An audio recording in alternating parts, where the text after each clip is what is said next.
ಉಚಿತ ಜಾನುವಾರು ಮೇವು ವಿತರಣೆ ರೈತರಿಗೆ ಅನುಕೂಲಕರ. ಘಾಟಿ ಸುಬ್ರಹ್ಮಣ್ಯ ದನಗಳ ಜಾತ್ರೆ ಭಾಗವಾಗಿ ನವಕರ್ನಾಟಕ ಯುವಶಕ್ತಿ ವೇದಿಕೆ ಆಯೋಜಿಸಿರುವ ಉಚಿತ ಜಾನುವಾರು ಮೇವು ವಿತರಣಾ ಕಾರ್ಯಕ್ರಮವನ್ನು ಅಪರ ಜಿಲ್ಲಾಧಿಕಾರಿ ಅಮರೇಶ್ ಎಚ್ಎಸ್ ಉದ್ಘಾಟಿಸಿ ಮಾತನಾಡಿ, ದನಗಳ ಜಾತ್ರೆಗೆ ಸರ್ಕಾರದ ವತಿಯಿಂದ ಉಚಿತ ನೀರು ಮತ್ತು ಆಹಾರ ವ್ಯವಸ್ಥೆ ಮಾಡಿದ್ದೇವೆ. ಇದರ ಜೊತೆಗೆ ಸ್ಥಳೀಯ ಸಂಘಟನೆ ನವಕರ್ನಾಟಕ ಯುವಶಕ್ತಿ ವೇದಿಕೆಯವರು ಉಚಿತ ಜಾನುವಾರು ಮೇವು ನೀಡುತ್ತಿರುವುದರಿಂದ ರೈತರಿಗೆ ಬಹಳಷ್ಟು ಅನುಕೂಲವಾಗಿದೆ. ರೈತರು ಜಾತ್ರೆಯ ಕಾರ್ಯಕ್ರಮದ ಸದುಪಯೋಗ ಪಡೆದುಕೊಳ್ಳಬೇಕು ಅಂತ ಕರೆ ನೀಡಿದರು.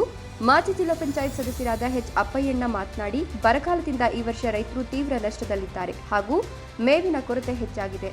ಇಂತಹ ಸಂದರ್ಭದಲ್ಲಿ ನವಕರ್ನಾಟಕ ಯುವಶಕ್ತಿ ವೇದಿಕೆ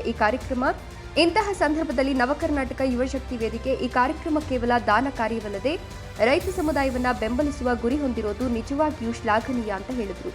ವೇದಿಕೆ ಅಧ್ಯಕ್ಷ ಹಳ್ಳಿ ರೈತ ಅಂಬರೀಶ್ ಮಾತನಾಡಿ, ಇಂದು ಉದ್ಘಾಟನೆಯಾಗಿರುವ ಮೇವು ಮತ್ತು ನೀರು ವಿತರಣಾ ಕಾರ್ಯಕ್ರಮ ಇನ್ನು 3-4 ದಿನ ಮುಂದುವರಿಯುತ್ತದೆ.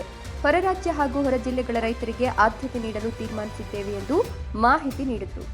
ಕಾರ್ಯಕ್ರಮದಲ್ಲಿ ಮಾಜಿ ಜಿಲ್ಲಾ ಪಂಚಾಯತ್ ಸದಸ್ಯರಾದ ಎಚ್ ಅಪ್ಪಯ್ಯಣ್ಣ, ರಾಜ್ಯ ತೆಂಗು ನಾರು ಮಂಡಳಿ ಅಧ್ಯಕ್ಷ ವೆಂಕಟೇಶ್ ಬಾಬು, ನವಕರ್ನಾಟಕ ಯುವಶಕ್ತಿ ವೇದಿಕೆ ಕಾರ್ಯದರ್ಶಿ ಉದಯ ಆರಾಧ್ಯ, ಅಪರ ಜಿಲ್ಲಾಧಿಕಾರಿ ಅಮರೇಶ್ ಎಚ್ಎಸ್, ಬೆಸ್ಕಾಂ ಎಇಇ ಇನಾಯತುಲ್ಲಾ ಖಾನ್, ಘಾಟಿ ದೇವಾಲಯ ಕಾರ್ಯನಿರ್ವಹಣಾಧಿಕಾರಿ ನಾಗರಾಜು, ತೂಬಗೆರೆ ಹೋಬಳಿಯ ಕಂದಾಯ ನಿರೀಕ್ಷಕ ಲಕ್ಷ್ಮೀ ನರಸಿಂಹಯ್ಯ, ಘಾಟಿ ಗ್ರಾಮ ಪಂಚಾಯಿತಿ ಸದಸ್ಯ ಅಪ್ಪಯ್ಯಪ್ಪ, ನಾರಾಯಣಸ್ವಾಮಿ, ರಾಜ್ಯ ರೈತ ಸಂಘ ಮತ್ತು ಹಸಿರು ಸೇನೆಯ ಜಿಲ್ಲಾಧ್ಯಕ್ಷರಾದ ಪ್ರಸನ್ನ, ತಾಲೂಕು ಅಧ್ಯಕ್ಷರಾದ ಕಾಡನೂರು ಮೂರ್ತಿ, ರೈತ ಮುಖಂಡರಾದ ಶಿರವಾರ ಗಂಗರಾಜು, ತುರುವನಹಳ್ಳಿ ವಾಸು, ತಾಲೂಕು ಪಂಚಾಯಿತಿ ಸದಸ್ಯ ಸುನಿಲ್, ತೂಬಗೆರೆ ಗ್ರಾಮ ಪಂಚಾಯಿತಿ ಸದಸ್ಯ ಕೃಷ್ಣಪ್ಪ, ಮುಖಂಡರಾದ ಸುಧೀರ್, ವೇದಿಕೆಯ ಪದಾಧಿಕಾರಿಗಳು ಹಾಗೂ ಸದಸ್ಯರು, ರೈತರು ಭಾಗವಹಿಸಿದ್ರು.